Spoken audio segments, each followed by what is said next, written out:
Dapat sinungaling mo, kaya lagas na ang mga ipin mo.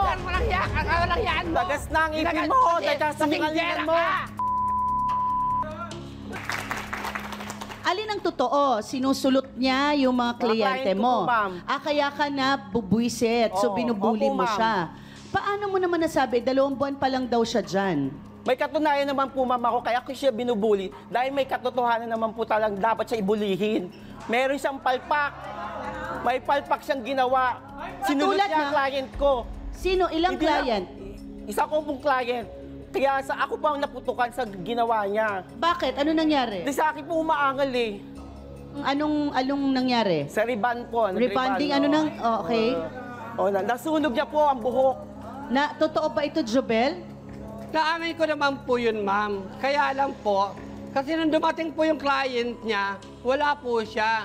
Hinanap po Sinungaling ka? Anong wala? Late lang ka! ako. Hindi pa Tapos, Matanda ka na. dumating client niya, nagtanong sa akin yung client niya kung pwede kong gawin siya. Sabi ko, oo naman. Kaya lang nung dumating siya, marami mo kong customer nung araw na yon. Tapos, pina-assist ko po siya at kasama ko si Bridget. Kaya nga po nung sabi ko 3 araw hindi babasain yung buhok mo dahil riban yan. Ang sinasabi mo, hindi sinunod yung instructions mo, kaya tuluyang nasunog yung buhok. Okay, pero hindi natin alam kasi kayo naman yung mga taga-salon.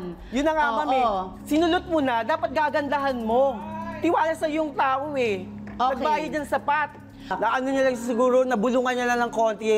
Yun naman. Iba naman yun. Nabulungan niya lang siguro. Dahil sa mga, karamihan naman sa mga bakla, pag gusto kumita talaga, tatablayin mo yung kapwa stylist mo, ma'am.